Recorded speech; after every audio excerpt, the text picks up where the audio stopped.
Yo, what up, YouTube? Penny LS1 back with another video. I know it's been a minute, but check it out. Y'all gonna believe this. Don't be like me. You see that starter wire right there? Look at that. That wire touched the header. It's gone. So that's my project for today. I got the battery out already. I'm gonna clean up these wires a little bit too. The wire that was running from the starter to the battery, I think it's a 4 gauge. It's this wire right here, which is a 4 gauge wire. So I upgraded and got a 2 gauge. Now I'm probably gonna just get some 1/0 eventually, but I mean I could just run to the store and grab this. I'm trying to get the car running while I can pull it out of the garage. So, and then I also got a ground wire. This is the stock one. This is also a 4 gauge. So I got a 2 gauge for that. I got some new battery posts for the side. But also what I'm gonna do, my PCM, this right here is the ground for the computer, for this right here. They had it mounted right here on this little bracket coming off the brake booster. So I found a spot right here on the frame. I'm gonna put it right there. There was actually a bolt already in that spot, so I just pulled that bolt out. It fits perfect in there. It's a 5/16 bolt. So what I did, hardware, took my bolt up there. You know, they didn't have any black ones, but I was able to get some stainless steel ones, and I got a couple of lock washers to go with it. So this is what I got. This is the bolt that came off the frame. I'm gonna use that to ground the computer, and I'm gonna ground the engine block to the frame. So these are the replacement ones that I get, and I got a lock washer for each one. This is my solution for that starter wire. I'm gonna wrap it in that. That should fix it. The only other option was to reroute it under the frame, but like where the transmission coolant lines go. I may still see if my wire is long enough to do that. If not, I'll just run it back through there with this wrap on it. And then once I order my 1/0, I'll make sure I get enough to run it down there where I need it to go. Another thing I wanted to show y'all, I went ahead and put the power steering lines together. They were actually on the last video. I didn't do a video of me actually putting them together. But this is a Eaton power steering pressure side hose. It's a 3/8 size hose, but it fits -6. It came with 2 fittings, a 90 and a straight for the pump side, but they were biggish. They were big, so I just went and got smaller ones from Summit. They're still -6. Hold on one second. All right, so like I was saying, -6, and I got a O-ring fitting in the gearbox. That's a 18mm O-ring to a -6, and then I just got a -6 90 degree.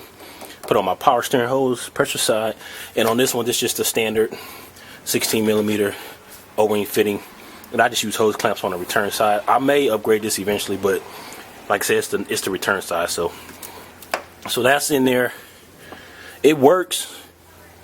Before the battery, before that battery cable burned out, I was actually able to turn the wheel, so the power steering works.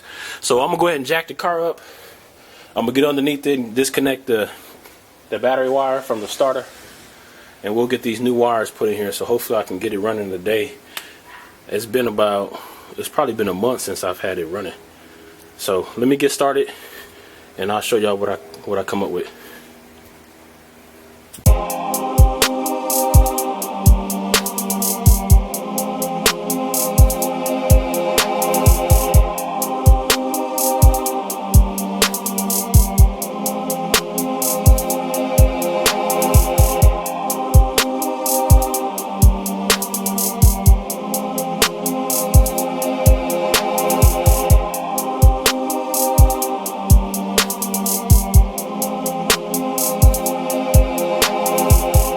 Here's the power wire right here running to the starter. I wrapped that. I ain't taking no chances.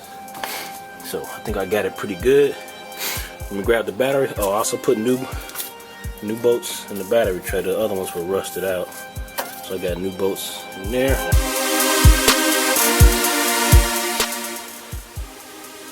Alright, so I got everything tightened up right now.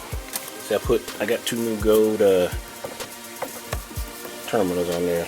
Get a much better connection. I'm gonna clean all this up. I'm just trying to get this thing running so I can drive it. This wire is a little long, so I got the stock length. As you can see, it hangs all the way down here. But once I order my one aught, I'll cut it to length. I didn't want to cut this terminal off because I don't have no crimping tool right now to do the 1 aught or the 2 gauge terminal. I don't know, man. Let's lights on. So we got power. It's been a month, so let's see if she'll start. I'm gonna do a live start so that y'all know this is the first start. Let's see if it'll start. Oh, you know what? Yeah, we can do that. I unhooked the I took the air intake off. I'm finna redo it and I'm gonna paint the pipe, but I'll put it back on there once I get it running. But I just got it off right now. Make sure everything out the way. All right, let's see if she'll fire up.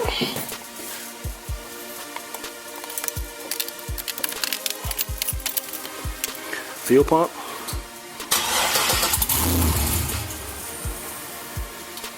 All right. Well, let's see. Go.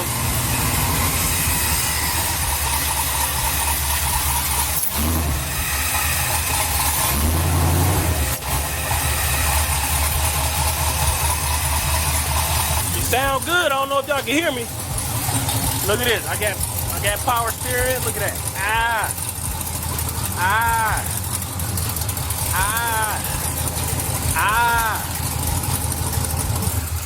Yeah, YouTube. Power steering work.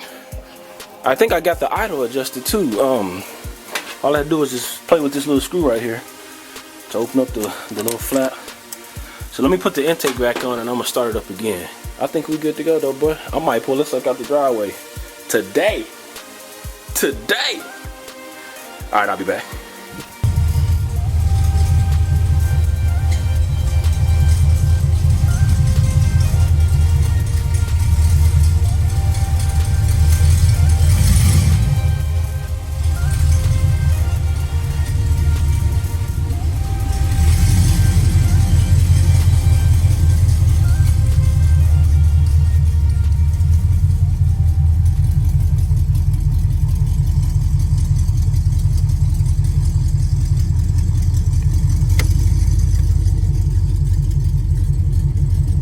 First time pulling her out of the driveway since I've had her home.